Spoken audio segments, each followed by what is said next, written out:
મનીષા, એક કામ કર ને, તું ઘણા ટાઈમથી તારા પિયર નથી ગઈ, તો 3-4 દિવસ માટે તારા પિયર જઈ આવ જા. કેમ મમ્મી અચાનક મને પિયર જવાનું કહો છો? અરે તારી મમ્મી બિચારી કેટલી ચિંતા કરતા હશે કે કે દિવસથી હું મારી દીકરીને મળી નથી, એટલે કહું છું જી આવ જા, તું તારો સામાન પેક કર. વાંધો નહીં મમ્મી, અત્યારે શિવેનને જમાડી દઉં, એને ભૂખ લાગી હશે, પછી તમારી સાથે વાત કરું. અને તારે જેટલા દિવસ રહેવું હોય ને એટલા દિવસ રહેજે, 4 દિવસ 5 દિવસ અઠવાડિયું 15 દી, તને મન થાય ત્યાં સુધી રહેજે. આજ મમ્મીને અચાનક શું થઈ ગયું? એમ કહે છે કે જેટલા દિવસ ઘરે જવું એટલા દિવસ જા. જ્યારે હું પહેલા કહેતી હતી ત્યારે તો મને એમ કહેતા હતા કે વહુનું સાચું ઘર તો એનું સાસરું જ હોય, તો આજે એમ કેમ કહે છે? અને જ્યારે હું કહેતી હતી ત્યારે તો એમ કહેતા હતા કે તું જમવાનું ને બધું કોણ બનાવશે?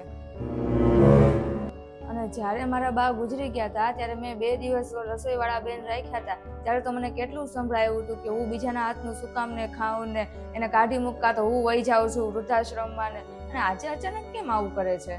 લ્યો મમ્મી પરોઠા. કે મેં તને ઘરે જવાનું કીધું તોય તે હજી તારા મોઢા ઉપર કાંઈ ખુશી નથી?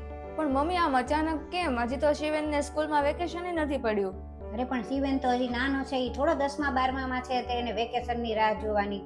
અને તારી મમ્મીનો ફોન આવ્યો હતો ને, તો એની વાત ઉપરથી જ મને લાગતું હતું કે એ તને મળવા માંગે છે, એટલે કહું છું જા જી આવ, સામાન પેક કર. હા મમ્મી, કાંઈક તો દાળમાં કાળું છે. ત્યાં મમ્મી મને સવારના કહે છે પિયર વહી જા, પિયર વહી જા, એવું શું કામ ને કહેતા હશે? મનીષા, હું આવી ગયો છું, પાણી લેતા આવજે ને. લ્યો પાણી. મારે તમને એક વાત કહેવી છે. હા હા બોલ ને. મમ્મી મને સવારના એમ કહે છે કે તું 10-12 દિવસ તારા ઘરે વહી જાય, એવું શું કામ ને કહે છે? કઈ ખબર નથી પડતી. મમ્મી એવું કે છે? હા મમ્મી એવું કે નહીં, મને તો વિશ્વાસ જ નથી થતો આ વાત ઉપર. કેમ કે હું જ્યારે એમ કહું ને કે મનીષા એમ કહેતી હતી કે હું પિયર આંટો મારી આવું ખાલી અડધો દિવસ 1 દિવસ, તો તરત મને ખીજાઈ જતા હતા કે એટલું બધું એને ત્યાં જવાનું મન હોય તો પછી ત્યાં રહી જાય ને અહીંયા હું લેવા આવી હશે. અરે સાચું કહું છું, એવું જ મમ્મીએ કીધું ને. તમને વિશ્વાસ ન આવતો હોય ને તો તમે જ પૂછી જુઓ. કાંઈ વાંધો નહીં, હવે જે હોય મારે કાંઈ પૂછવું નથી. જો હાચામાં કીધું હોય ને તો એક કામ કર, તું તારું પેકિંગ કરી લે, અને તને તારી બસમાં જવું હોય તો બસમાં, ટ્રેનમાં જવું હોય તો ટ્રેનમાં, જે તારે જવું હોય એ રીતના હું તને ટિકિટ બુક કરાવી દઉં. ચલો મમ્મીને તો વાત કરી દઉં કે હું આવું છું. હેલો મમ્મી, હું કાલે રોકાવા આવું છું 10-15 દિવસ માટે, હો ને? કેમ અચાનક? કાલે તો મારે તારા સાસુ હારે ફોનમાં વાત થઈ, પણ એને તો કાંઈ કીધું નહીં તું અહીં આવે છો. મમ્મી તમારે વાત થઈ હતી? હા, કાલે જ વાત થઈ હતી. તો પ્રોપર્ટી વિશે કાંઈ તમે કીધું નથી ને? અરે મેં તો બધી વાત કરી છે એને. સારું મમ્મી, પછી વાત કરું. મમ્મી હું જાઉં છું. જા જી આવ, શાંતિથી રહેજે. અને મમ્મી કાલે મારા મમ્મી સાથે મારે વાત થઈ, એમ કહેતા હતા કે પ્રોપર્ટીના ભાગ પાડવા છે. તો મેં તો કહી જ દીધું કે મારે પ્રોપર્ટીમાંથી કાંઈ નથી જોતું, નહીંતર મારા સાસુને ખોટું લાગી જશે. મને શું કામ ને ખોટું લાગે? ઈ તો એની છોકરીને આપે છે તો લેવાય જ છે ને. પણ મમ્મી તમે તો કહેતા હતા કે લગ્ન પછી દીકરીનો પિયરમાં કોઈ હક ન હોય. અરે ઈ વાત તો બધી જૂની થઈ ગઈ, તું ઈ વાત લઈને બેઠી છો.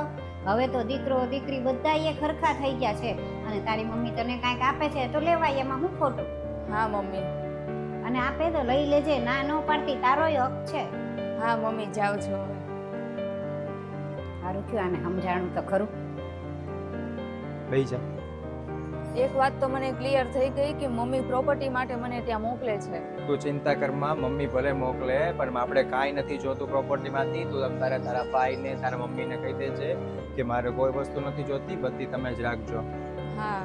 અને હું તો માનું છું કે તમારો જો પ્રોપર્ટીમાં ભાગ માંગવો હોય ને તો તમારો હક ત્યારે જ લાગે જ્યારે તમે તમારા માતા પિતાની સેવા કરી હોય.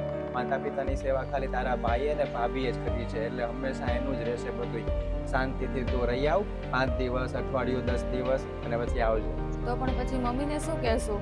મમ્મી એમ કહે છે કે ભાગ જોવે જ છે, આપણે પ્રોપર્ટીમાંથી અડધો ભાગ કોઈ પણ રીતે મારે જોવે ને જોવે, તો હું કહી દઈશ કે તો થોડાક ટાઈમ 6 મહિના એના મમ્મીને અહીંયા રાખવા પડશે ને 6 મહિના એનો ભાઈ રાખશે. એટલે એ વાત સાંભળીને જ મમ્મી કહી દેશે કે ના ના, તો આપણે કાંઈ નથી જોતું, એટલે આરામથી તું કોઈ ચિંતા કર્યા વગર રોકાઈ આવ. સારું.